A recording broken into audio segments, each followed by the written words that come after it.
Welcome to Tales by Tochi. These stories are real, unique and exceptional because they are from personal experiences around the African culture. Don't forget to like, subscribe and turn on post notification because it will mean the whole world to me, and also you will be able to enjoy and learn from these amazing stories. Now let's get right into the story. Brace yourself. Pastor Nathaniel had always believed that love, like faith, was something you nurtured in the darkness until it bloomed in the light. He was a man of the word, quiet in spirit and rich in humility. Despite his modest income, he led a small congregation with passion, preaching hope and integrity every Sunday in a rundown chapel at the outskirts of town. His clothes were often faded, his shoes dusty, but his heart was full. He prayed fervently, believed in divine timing, and gave what little he had to those in need. But while the world admired his devotion, his wife Linda despised it. To her, he was nothing more than a poor preacher with empty dreams and a life too slow to matter. She would sit in the front row during sermons with her arms crossed and eyes rolled, never clapping, never smiling, just enduring his message like a punishment. At home, her scorn knew no bounds. She mocked the way he prayed, sneered at his church members, and often reminded him that her beauty was a waste beside his mediocrity. She would say things like, "You can't even afford to fix the hole in this ceiling, yet you talk about a mansion in heaven." Her words cut deeper than swords, yet Nathaniel never raised his voice. He believed marriage was a covenant, and that love covered a multitude of wrongs. So he cooked for her, washed her clothes, and prayed over her pillow at night, whispering petitions into heaven she didn't even know were being said. Sometimes she wouldn't come home until late, dressed like she had been to a place far beyond the world of gospel hymns and evening services. Nathaniel would stay up, watching the door, heart heavy but lips sealed. He chose love. He chose forgiveness, even when she didn't say goodnight.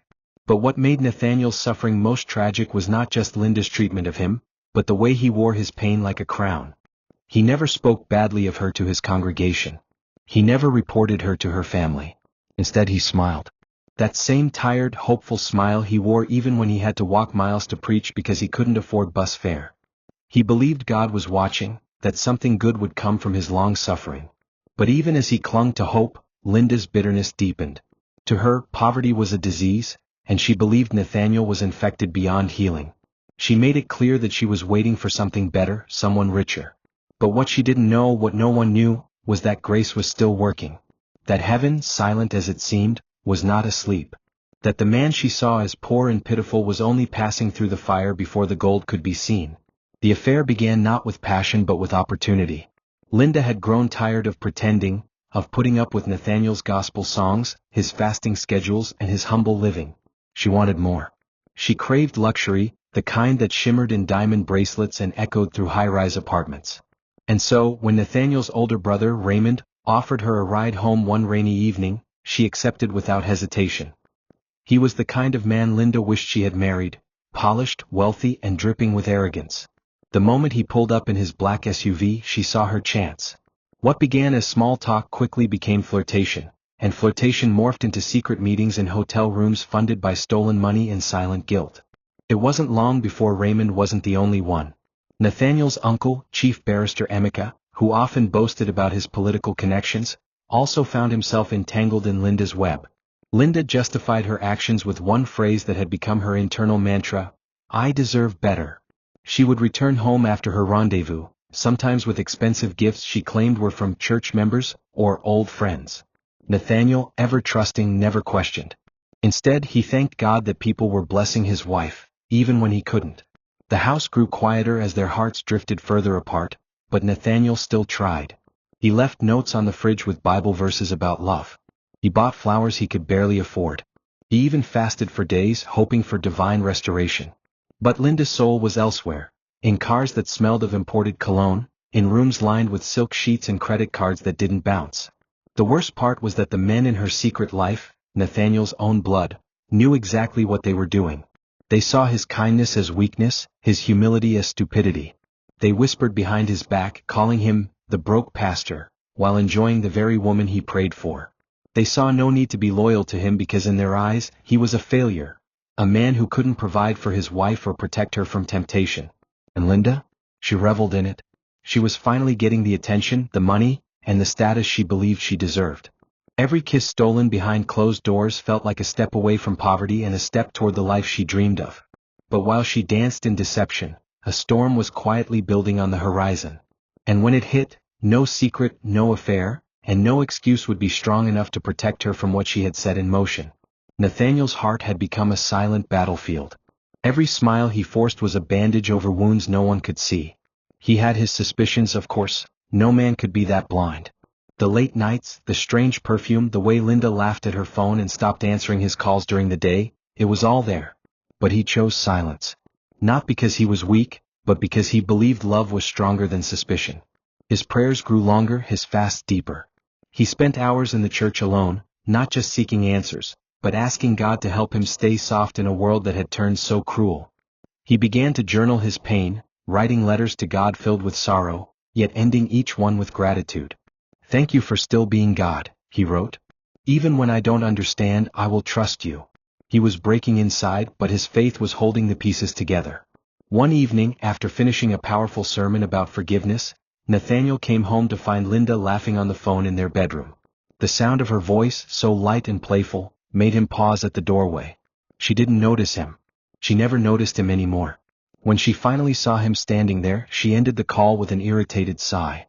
"You scared me," she said flatly, brushing past him without a hug. "Your dinner's in the microwave." That was all. No, how was church? No, God moved today? Just indifference. And yet, Nathaniel smiled, thanked her, and ate the cold meal like it was a feast. That night, he laid beside her in silence, staring at the ceiling, wondering how love could turn so empty. But in the pit of that loneliness, he heard a whisper in his spirit, one he hadn't felt in weeks. "Hold on. I'm not done yet." It was that whisper that carried him through the days that followed. It reminded him to forgive when Linda snapped at him for forgetting to refill her perfume. It strengthened him when he saw her texting late into the night, smiling at messages not meant for him. It soothed him when members of his family avoided his calls, busy pretending to be loyal while sharing a bed with his wife. The weight of love became heavier with each betrayal, but Nathaniel carried it like a cross. And though his knees buckled at times, his heart remained upright. He believed in a God who restored, who vindicated the humble and humbled the proud. So he waited. Not for revenge, but for restoration. Not knowing that the same love he was pouring into a broken vessel would soon be poured back into him, pressed down, shaken together, and running over, from a source he least expected. From the beginning of their marriage, Nathaniel longed for children. The image of tiny feet running through their modest home, laughter echoing down the hallway, and the joy of family life was a dream he carried close to his heart. He saw fatherhood as a divine calling, another way to serve, to love, to build legacy. But Linda, sharp-tongued and unyielding, refused every conversation that hinted at children. "Raise kids in this poverty?" she would scoff. "So they can beg for school fees like you?"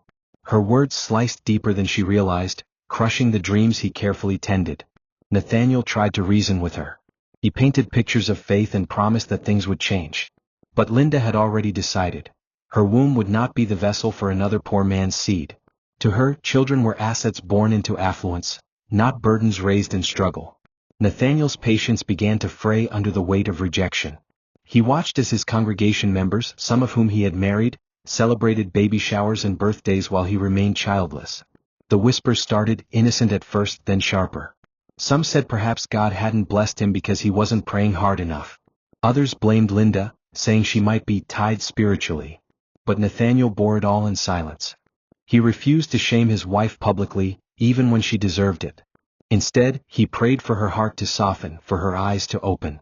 He imagined holding his own child during altar calls, dedicating them to God, and whispering blessings over their sleeping bodies. But that dream stayed locked in his heart, weighed down by Linda's icy refusals and growing disdain for all things related to him. What hurt most was not just Linda's refusal but the way she weaponized it. Every argument turned into a reminder that she had spared him the burden of fatherhood, as if it were a favor. "You can't even afford diapers, Nathaniel? Let alone a future," she would yell. And when she walked out of their bedroom, her perfume trailing behind her, he'd sit on the edge of the bed, burying his face in his hands. He wanted to scream, to shout, to demand love in return. But instead he prayed, again and again, until his voice grew hoarse and his soul tired. Still he held on. Not because he was blind, but because he believed. Believed in the God of restoration. In the promise that joy would come in the morning, no matter how long the night lasted. And deep within that belief, a quiet miracle was already forming, one that would rewrite every page of his sorrow. Nathaniel had always believed that blood meant loyalty. That family, no matter how flawed, would stand with you in times of struggle. But that belief crumbled slowly, painfully, as the people he called his own became silent participants in his downfall. His brothers, Raymond and Felix, were men of means. They had thriving businesses inherited from their father, homes in wealthy neighborhoods, and access to the kind of life Nathaniel only read about. His uncles were even more established, politicians, oil dealers, and power brokers in the city. Whenever Nathaniel visited them, he was treated like a charity case. They would drop money in his hands like a donation to a struggling cause, often accompanied by backhanded compliments masked as jokes. "Still preaching in that tin church?" one would say. "You've got the anointing but no ambition," another would smirk. What he didn't know, what he couldn't imagine, was that the very same family he once prayed with had become co-conspirators in his humiliation. They dined with his wife, showered her with gifts, and laid with her behind his back. His home had become a revolving door of betrayal, and none of them flinched. His brothers, men he had shared a bed with growing up, whispered lies and laughed behind his back. His uncles, who once praised his sermons at family functions, now used his poverty as a punchline while sleeping with his wife. Nathaniel sensed it in the way they avoided eye contact, the way they changed the subject whenever Linda's name came up. Still, he didn't confront them. Not because he was afraid, but because he feared what would come out of him if he ever unleashed what he truly felt. Even when the betrayal was undeniable, Nathaniel chose silence. But silence does not mean absence. God was watching. And while the world mocked him, while his family enjoyed the woman he vowed to cherish, something divine was stirring. The pain Nathaniel endured became the soil in which a new purpose was planted. His humility, mocked by men, was honored by heaven. And though he bled in secret, those wounds would soon tell a story, one that would make the very people who mocked him kneel in reverence. But in that moment, surrounded by betrayal and isolation, Nathaniel stood alone, clutching his Bible, praying in groans too deep for words. And God, who never sleeps, began orchestrating a twist so powerful that every scoffer would one day say, "Surely the hand of the Lord was upon him." The day Nathaniel decided to surrender completely to God's will was not a Sunday, nor during a revival service. It was a Tuesday morning, gray skies, no church music, no crowd. Just him, kneeling in the center of his empty living room, tears streaming down his face. The silence was deafening, but his spirit stirred with desperation. He had reached his limit, emotionally, spiritually, and physically. "God, if you are still there, speak. If this pain has purpose, show me. But if not, take me." His voice cracked as he said it. Not because he lacked faith, but because faith sometimes breaks before it builds. He was tired of forgiving a woman who didn't want to be loved, tired of eating alone in a house meant for family, tired of pretending everything was fine. But as he wept, a strange peace began to wrap around him, like oil poured on a wound. A whisper followed, "I see you, Nathaniel, and I will repay." From that day forward, something shifted. Nathaniel no longer begged for Linda's affection or chased after the approval of his family. He immersed himself fully in ministry, pouring his heart into every sermon, every prayer meeting, every soul that walked into his church. He fed the hungry with what little he had, counseled broken couples, and laid hands on the sick with renewed fire. People started noticing something different about him. His words carried more weight. His eyes held a light they couldn't explain. Offers to preach at bigger churches began to come in. Slowly, the man who was once ignored became a voice people leaned into. And all this, while his home remained a war zone, a place where Linda's sneers continued, where her late-night disappearances increased, where betrayal hung in the air like a foul perfume. But Nathaniel had learned something powerful: you can be in the fire and not burn. You can walk through betrayal and still bloom. His faith became his fortress. He stopped trying to change Linda and started preparing for the future God was building. He didn't know what it would look like. He didn't know when it would come. But he believed. And sometimes, belief is all it takes to invite a miracle. The same people who counted him out were about to watch him rise. And Linda, blinded by pride, had no idea that the man she scorned, ignored, and betrayed was days away from stepping into a destiny so divine, even she would tremble when she saw it. The day Linda handed Nathaniel the divorce papers, it wasn't with tears or shame, it was with a smirk. She didn't even hand them over respectfully. She tossed the brown envelope onto the dining table where Nathaniel was reading his Bible and simply said, "You can stop pretending now. I want out." Nathaniel looked up slowly, confused, as if the words didn't make sense in his language. "Out of what?" he asked quietly, almost afraid of the answer. "Out of this prison you call a marriage," she said coldly. "You're not a husband. You're a sermon with shoes." She walked off to the bedroom, heels clicking like punctuation marks on a cruel sentence. Nathaniel sat there in silence, heart trembling, eyes fixed on the envelope as if it contained the final judgment. It wasn't just the betrayal, it was the casual way she discarded their vows, as if their love had been nothing more than a failed experiment. She left that night. Not with tears, not with hesitation, but with triumph in her step. She had already moved her things days before, into one of Nathaniel's uncle's apartments. Nathaniel stood by the window, watching her car pull out of the driveway, carrying with it the last ounce of the woman he had once loved. He didn't cry. Not immediately. He just stood there, numb, frozen in the moment. But later that night, as he knelt in the same living room where he had once proposed to Linda, the tears came. They came not because he had lost a wife, but because he had finally accepted the truth. She had never loved him, not the real him. Only what she hoped he would become. And now, even that hope had expired. But beneath the ache, beneath the bruised heart and bleeding soul, a whisper stirred again. "Now I will rebuild you." In the weeks that followed, Nathaniel walked through life like a man carrying invisible chains. His congregation noticed the change. He was still preaching, still serving, but his voice carried a new weight, a rawness that pulled tears from even the hardest hearts. He didn't share what had happened, but they could see it in his eyes. But while Linda thought she had walked away from a failure, she had unknowingly set the stage for divine elevation. For just days after she left, Nathaniel received an unexpected email from a global Christian media company based in South Africa. They had come across a video of his sermon posted by a visiting pastor. Moved by his message and authenticity, they wanted to sponsor his ministry and partner with him to build a nationwide outreach center. Attached to the email was a proposed contract, one that would shift the course of his entire life. Linda had walked out on a man. But the world was about to meet the vessel God had chosen. The morning the contract arrived in physical form, Nathaniel stared at the documents as if they were holy scrolls. The figures were mind-numbing. Sponsorship exceeding 8 figures, full production for his sermons, and control over a multi-state expansion of community centers. The contract made him not just a pastor, but a brand, a movement. He read through every page slowly in disbelief, until he reached the final clause. "We believe in the Spirit upon you, Pastor Nathaniel. This is only the beginning." The words felt like confirmation, not from a company but from heaven. With trembling hands he signed it.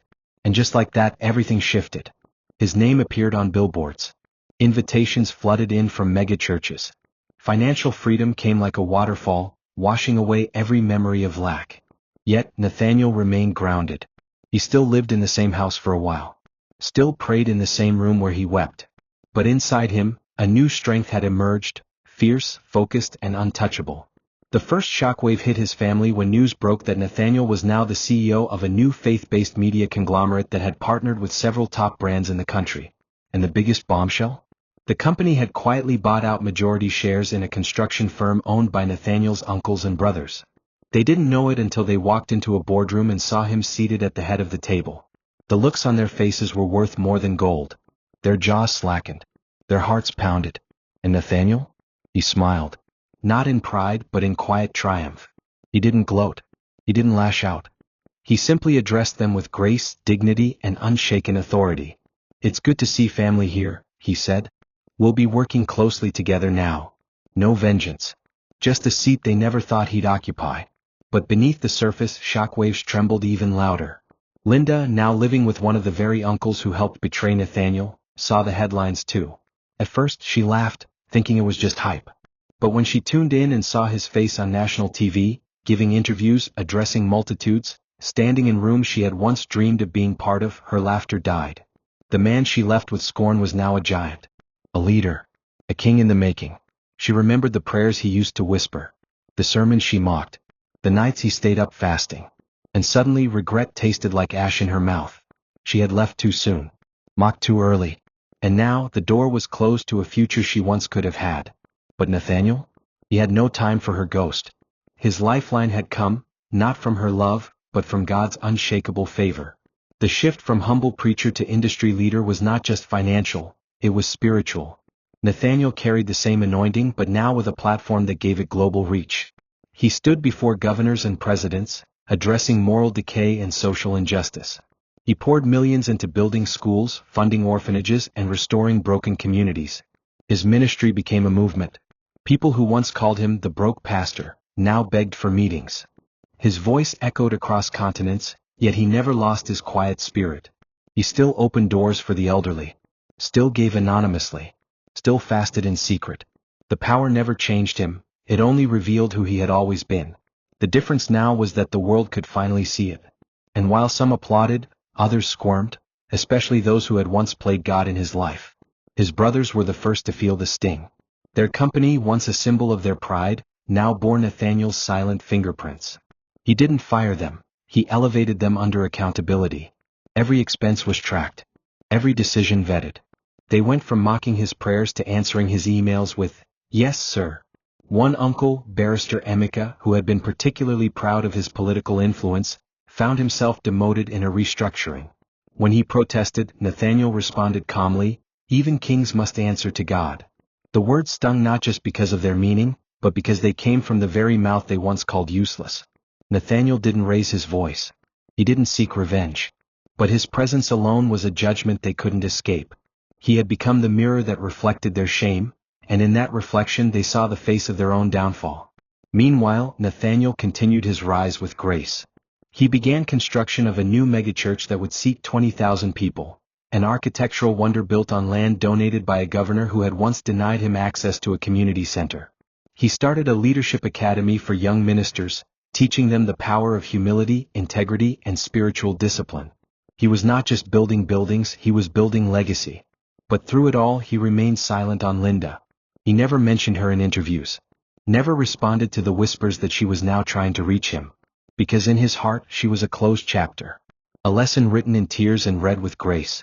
The world called it a success story. But Nathaniel knew it was deeper than that. It was a resurrection, from betrayal, from humiliation, from the grave others dug for him. He wasn't just powerful now. He was proof that God can raise the forgotten. The first board meeting chaired by Nathaniel felt like a divine reversal scripted in heaven. As he entered the room, dressed in a navy blue tailored suit, confident, composed, and no longer the man mocked for his simplicity, every eye turned. Seated around the table were men who had once laughed at him behind his back. His uncles and brothers, their ties perfect but faces tight with discomfort. Nathaniel didn't walk in with arrogance. He walked in with authority. He greeted each man by name, his voice calm, his gaze steady. And then he took his seat, not as a participant but as the chairman. The agenda was clear: restructuring, accountability, vision. Gone were the days of unchecked spending, backdoor deals, and family privileges. Nathaniel was here not to avenge, but to lead. But his presence alone was enough to bring discomfort, for they all knew what they had done.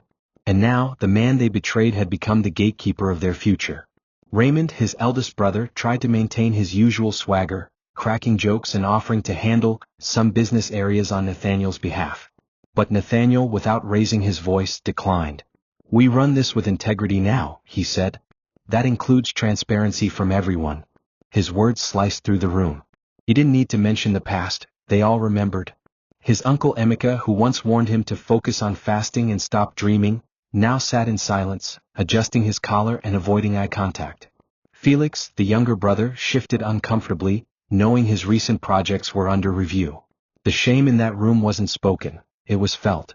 And Nathaniel, even in victory, remained gracious. He didn't humiliate them.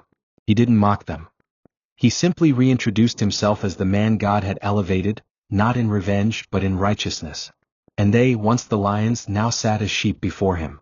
As the meeting concluded, Nathaniel stood and said something none of them expected. "This is not just a company," he said. "This is a chance for us all to start over, clean, honest, and God-honoring. I won't fail at this because I've already failed where it mattered most. But God gave me a second chance. I suggest you treat this as yours too." The room fell silent. Some nodded. Others simply stared. But all knew one thing: the tides had turned. The man they once pitted now carried a weight they couldn't challenge. Outside that boardroom, reporters waited. Cameramen snapped photos. Headlines buzzed. But inside Nathaniel's heart, there was no celebration, only peace. Because power was never his pursuit. Restoration was. And now it had arrived in full. Miriam had seen Nathaniel only once before, years ago, when he had preached at a tiny youth revival at her old campus fellowship. Back then she was just a student, awed by the fire in his words and the humility in his presence. She remembered his message clearly: God sees those who are forgotten. It had brought her to tears. And now, years later, she watched him on national television, addressing global audiences and launching community projects. But what drew her back to him wasn't his fame, it was his spirit. Despite all his success, he still spoke like that same humble preacher, still reached the broken with the same compassion. When she finally met him again, through a mutual pastor at a charity event, he remembered her name. Miriam from Mount Zion Fellowship, right? He said. She smiled, surprised. And just like that, something began to stir between them that neither could deny. Miriam was everything Linda was not. Where Linda had been loud and demanding, Miriam was quiet and kind. Where Linda saw Nathaniel's poverty as a curse, Miriam saw his journey as sacred. She asked about his work, not his wallet. She listened to his pain, not his titles. Their connection grew like morning light, slow, warm, undeniable. They shared stories, prayers, and dreams. Miriam didn't see a CEO in him. She saw a man who had walked through fire and still chose love. And Nathaniel, still healing from betrayal, found in her a peace he thought he'd lost forever. For the first time in years he laughed without bitterness, slept without nightmares, smiled without pretending. She asked nothing from him but sincerity, and gave him more in return than he thought he deserved. It wasn't long before people began to notice. Church members smiled knowingly when they sat beside each other during services. Staff noticed how his eyes brightened when she entered a room. But Nathaniel didn't rush. This time he wanted to build with intention. No illusions. No compromises. Just truth. And Miriam? She didn't push. She simply stayed. Through late-night strategy meetings. Through tearful conversations about Linda.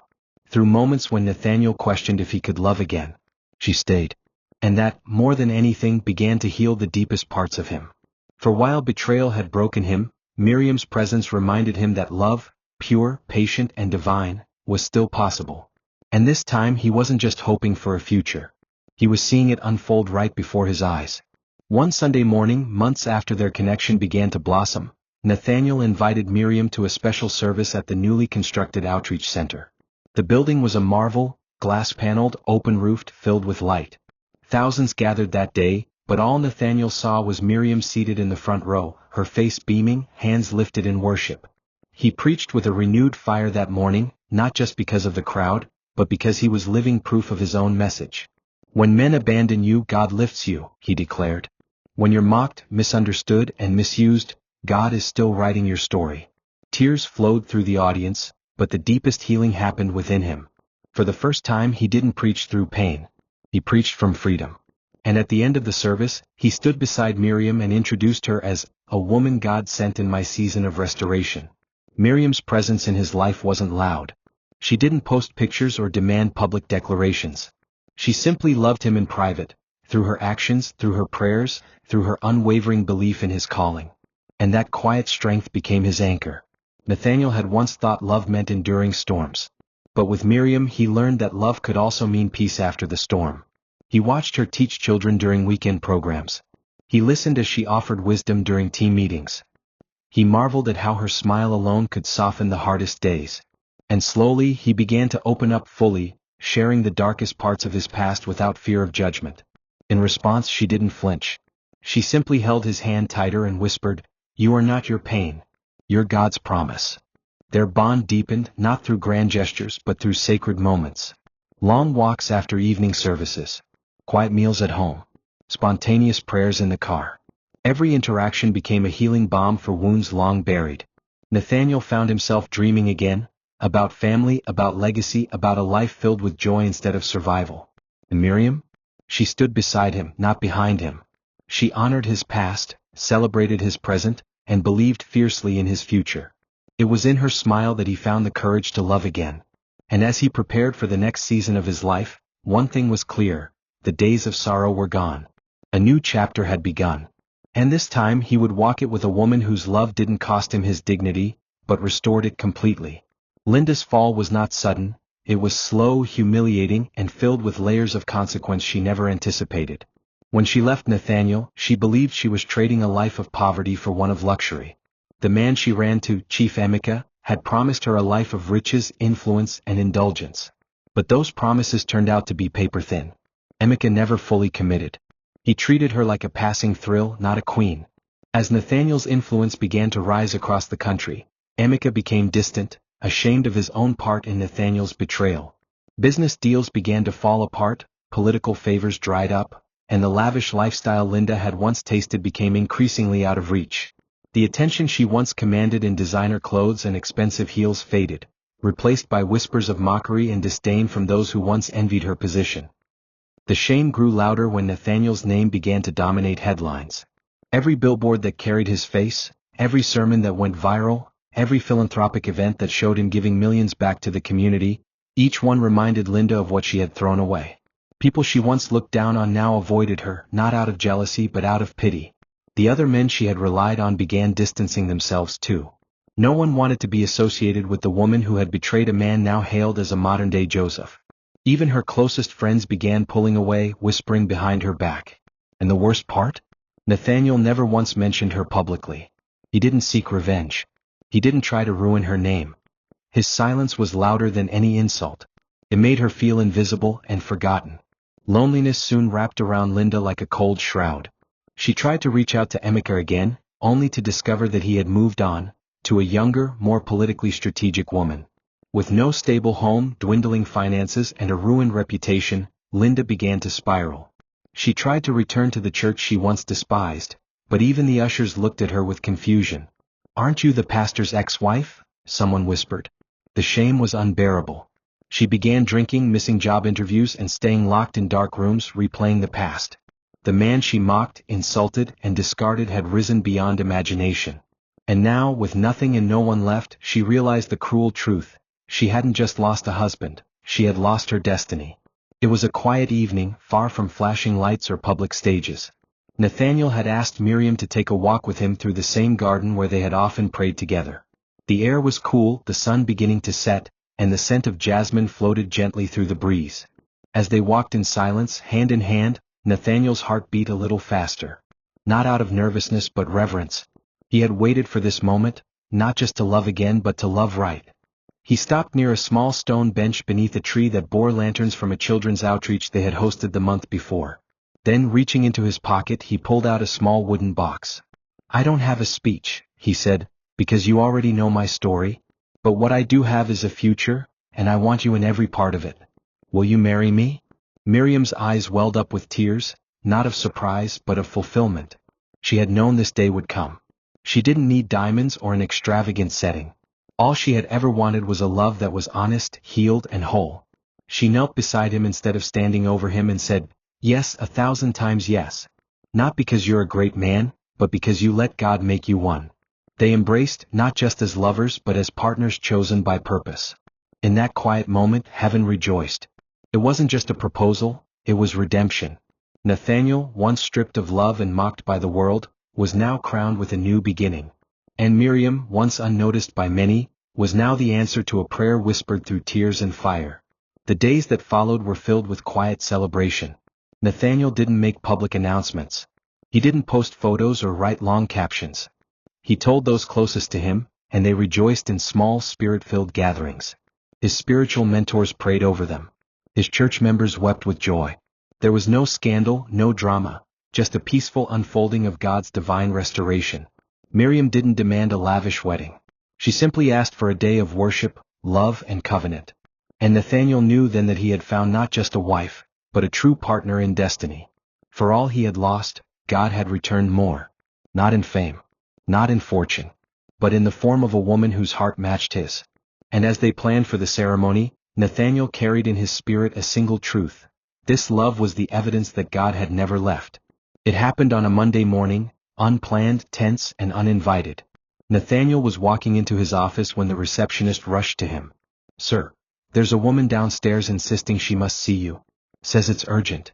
He almost dismissed it, until the name was whispered, Linda. The name alone sent a rush of emotion through his chest. Not fear, not pain, just a heavy memory he had long laid to rest. He nodded slowly and asked that she be brought to the conference room. When she walked in, she looked nothing like the woman who had once scorned him. Her hair was unkempt. Her makeup was faded. Her designer clothes had been replaced with cheap knockoffs. But most telling of all was her face, drawn, hollow, filled with regret. She didn't speak right away. She just looked at him as if waiting for permission to fall apart. And Nathaniel, ever gentle, simply gestured toward his seat. "I'm sorry," she said finally, her voice trembling. "I didn't know. I didn't think it would end like this."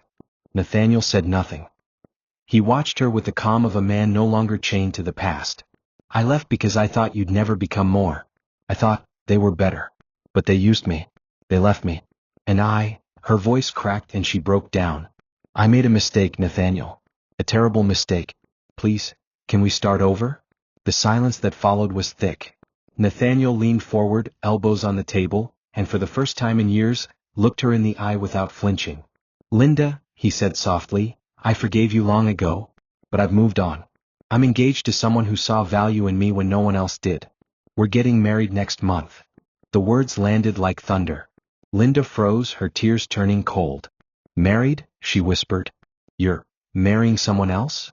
Nathaniel nodded, standing to leave. "I don't hate you. I pray you find peace. But you walked out of a door that won't open again." As he turned to leave, Linda stood up, desperate. "Nathaniel, please. Just think about it." But he didn't look back. He walked out, steady and certain. Not because he was cruel, but because grace, once rejected, does not beg to be accepted again. Linda sank into the chair, alone with the echo of her choices. And Nathaniel? He stepped into the elevator, pulled out his phone, and called Miriam. "Hey," he said gently. "I just wanted to hear your voice." And as her laughter filled his ear, he knew for certain, the past had finally let him go. In the days that followed the confrontation, Linda sank into a deeper abyss. The reality of Nathaniel's words settled in her chest like bricks, cold, heavy, immovable. She had expected a flicker of hope, a window of mercy. She thought maybe he would hesitate, maybe he still held a piece of her in his heart. But no. His resolve was clear. Nathaniel had closed the door, not in bitterness but in maturity. And that hurt more than any curse would have. She sat alone in her one-bedroom apartment, staring at the walls that felt tighter with every hour. Memories flooded her, how he used to bring her flowers from the roadside, how he sang softly while washing dishes, how he prayed over her every night even when she ignored him. She had walked away from that kind of love, thinking she was upgrading. But now she knew she hadn't just left a man. She left a miracle in progress. Nathaniel, on the other hand, never mentioned the encounter again. He told no one, not even Miriam. It wasn't that he was hiding it, he simply didn't want to contaminate his present with echoes of the past. He spent the following weeks preparing for his wedding, mentoring young pastors, and finalizing the next community project, a scholarship fund for children who had lost their parents to violence. He moved with peace and purpose, like a man finally free. The board members noticed a shift in his leadership, more decisive, more graceful, more inspired. His sermons carried a new tone, no longer soaked in pain but filled with wisdom. And behind that wisdom was a steady joy that could only come from restoration. He had become more than a story of survival. He was now a symbol of what God could do with a broken man who refused to stay bitter. And while Linda watched from the shadows, online posts, whispered gossip, passing mentions and conversations, Nathaniel moved forward without turning back. Her regret grew sharper with each passing day. She tried writing him a letter but tore it up. She tried calling again but his number had changed. And so, she began attending another church in a distant neighborhood, hoping to find what she had lost. But peace doesn't follow you until repentance precedes you. She would have to walk through her own valley now, alone. Nathaniel was no longer the man who waited by the door. He was the man who had learned to shut it gently, lock it with grace, and walk away with purpose. He was the man she left behind. And now, she would have to live with the echo of his name in places she'd never be allowed to enter again. The wedding day dawned with the sky painted in soft hues of gold and blue. It wasn't extravagant, just elegant and sacred. Nathaniel and Miriam had chosen a small chapel on the outskirts of the city, surrounded by lush gardens and singing birds. The guest list was selective, filled with those who had truly walked the journey with them. Mentors, intercessors, faithful friends, and the children from the orphanage they both supported. The ceremony wasn't just a union of two hearts, it was a celebration of God's faithfulness. As the soft piano music played and Miriam walked down the aisle, every person present felt the weight of heaven in the room. She wore a simple, flowing gown with a golden sash, her eyes locked with Nathaniel's, full of tears and triumph. And Nathaniel, standing at the altar in a white suit, knew that every tear he had once cried had been for this moment. When they exchanged vows, there wasn't a dry eye in the room. Miriam's voice trembled as she said, "I don't just promise to love you in comfort. I promise to love you in truth, in prayer, in purpose." Nathanael took her hands gently and replied, "You are my answered prayer, my gift after the storm. I vow to never stop choosing you." The officiating pastor paused several times, overwhelmed by the anointing that lingered in the chapel. As they were pronounced husband and wife, a group of children from the outreach center released white doves into the sky, and the sound of joyful praise erupted. It wasn't just a wedding, it was prophecy fulfilled. Nathanael kissed his bride under the wide open sky, not just sealing a union, but closing a chapter of pain that would never define him again. The reception that followed was filled with worship, laughter, and testimonies. Instead of entertainers, they invited worship ministers to lead songs of gratitude. Instead of toasts, elders prayed blessings over the new couple. And instead of speeches, children from the orphanage presented a drama titled Restored. Everyone who attended left with more than food, they left with faith. Nathanael and Miriam danced not just as newlyweds but as victors. Their joy wasn't loud but deep. And in the quiet moments between the songs, when Nathanael looked at his wife and she smiled back, he knew without a doubt, this was the marriage God had always intended for him. Not perfect but purposeful. Not easy but eternal. And for the first time in years, he looked toward tomorrow with a heart that had nothing left to mourn, only more to celebrate. Months after the wedding, the rhythm of Nathanael and Miriam's life became one of service, prayer, and peace. They traveled across states for ministry, helped plant new churches, and continued building the leadership academy that had been Nathanael's dream for years. Miriam stood firmly beside him, offering wisdom, grace, and strength behind the scenes. She never craved the spotlight, yet her impact was undeniable. One morning as they prepared to leave for a medical outreach, Miriam fainted in the bathroom. Nathanael rushed to her side, heart pounding. A few tests later, they sat in a quiet hospital room as the doctor smiled and said, "Congratulations, you're pregnant." Nathanael sat still for several seconds, unable to speak. Tears streamed down Miriam's face. And then he bowed his head, his shoulders trembling. After all these years, after all the rejection, mockery, and childlessness, God had finally opened a new chapter. A seed had been planted in the womb of the woman who loved him without condition. The pregnancy was smooth, filled with laughter and late-night prayers. Miriam glowed, and Nathanael never missed a single doctor's visit. He read scriptures to the baby every night, laid hands on Miriam's belly, and prayed over the future of the child. "You will never know the rejection your father did," he whispered one night. "You will walk in grace from the womb." The church rejoiced with them and the nation watched with awe. Newspapers featured stories titled, "From the Ashes, Pastor Nathanael's Miraculous Journey." But Nathanael remained focused, not on fame but on legacy. He began writing letters to his unborn child, documenting his journey, his lessons, his pain, and most importantly, the hand of God that had carried him through. The baby became a symbol, not just of biological fruitfulness, but of spiritual restoration. On the night the child was born, the heavens seemed to pause. A storm had raged outside, but as Miriam delivered safely in the hospital room, the rain ceased and a quiet stillness fell over the city. It was a boy.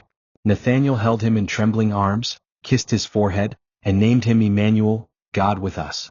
The name wasn't just a title, it was a testimony. The nurses wept. Miriam, exhausted but smiling, whispered, "He has your eyes." Nathanael looked down at the tiny face, and in that moment, every unanswered question, every broken prayer, every betrayal, and every loss melted into divine purpose. He had once been a man others pitied. Now he was a husband, a father, a leader, and a living witness of what God could do when a man refuses to give up. And as he rocked his newborn son gently, he whispered, "You are the proof that grace wins." Linda's life had become a haunting echo of missed chances and irreversible choices. As Nathanael's story graced television screens and was shared across social platforms as a testimony of divine elevation, she became a shadow of herself. Her once vibrant beauty faded under the weight of stress, shame, and survival. She moved from apartment to apartment, job to job, never finding peace. Even when she tried to reconcile with her old lovers, they had all moved on or denied ever being involved with her. Emeka refused to take her calls. Raymond blocked her number. Felix had relocated abroad. No one would speak for her now. No one would save her. She was the woman who traded loyalty for lust, and now that lust had turned its back on her.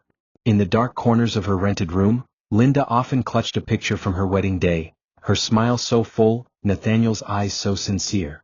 She wept not just for what she lost but for what she destroyed. One Sunday, unable to bear the silence of her existence, she attended a service at one of the new branches of Nathaniel's ministry. She wore dark sunglasses and a headscarf, trying to slip in unnoticed. The building was grand, filled with joy and worship. The sermon that morning was titled, "When Grace Speaks."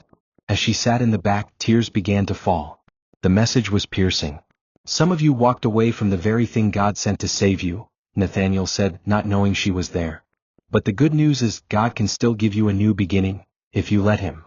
She sobbed uncontrollably, drawing glances from those nearby. But she didn't care. For the first time in years she felt something crack open inside her. Not self-pity but repentance. After the service she quietly slipped out. She didn't approach Nathaniel. She didn't ask for anything.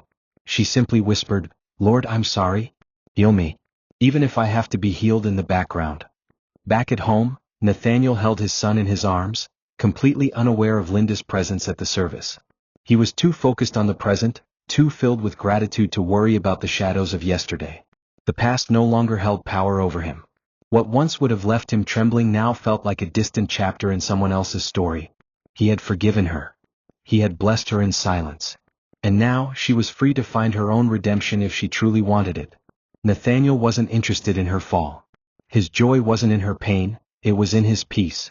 And as he kissed his son's forehead and watched Miriam humming softly in the kitchen, he whispered to himself, "Thank you, God, for letting the storm pass, and for letting me survive it." The final chapter of Nathaniel's life wasn't marked by awards or global recognition, though those came in plenty. It was marked by something deeper, legacy. His story became a beacon of hope to the broken, the betrayed, the forgotten. Young men who once believed they had nothing now pointed to Nathaniel's journey as proof that destiny could never be buried. He founded the Grace Foundation, a home for widows, single fathers, abandoned mothers, and children with no names. Every building bore the names of the people who had helped him believe when he no longer could. His late mother, his first mentor, and yes, even Miriam, who became a mother not just to their son, but to thousands of spiritual sons and daughters. Together they raised a generation of servant leaders, built more than churches, they built people. Nathaniel had become more than a preacher. He had become a movement. Years later, during a national pastors' summit, Nathaniel stood to give the keynote address. He was older now, with salt in his beard and fire still in his eyes. Miriam sat in the front row, smiling as she held the hand of their now 7-year-old son Emmanuel.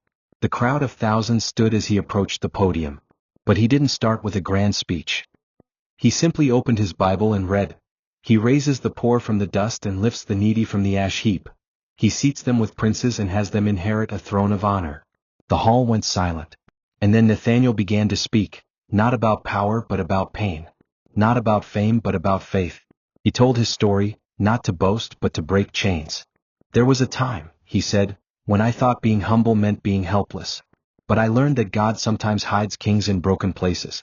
And when grace turns away from the proud, it turns toward the humble." Outside, a large portrait of Nathaniel and his family stood in the courtyard of the building. The caption read, "From Rejected to Redeemed." Visitors stood in awe, taking photos, reading the summary of his life's journey. And somewhere far from the lights and applause, in a smaller church in a quiet neighborhood, a woman named Linda was teaching a group of young women about the consequences of poor choices and the beauty of second chances. She never remarried. She never tried to rewrite history. But she found peace in telling her truth. Her life had taken a different path, but one that finally honored the grace she once rejected. And so, the story ended not with revenge but with redemption. Nathaniel's life proved one thing above all, that when grace walks away from pride, it always walks toward purpose. And those who wait on the Lord, truly wait, will always rise again. Thank you for watching this video. What did you learn from this story? Drop it in the comments. Please make sure you like, comment and subscribe to my YouTube channel Tales by Tochi for more.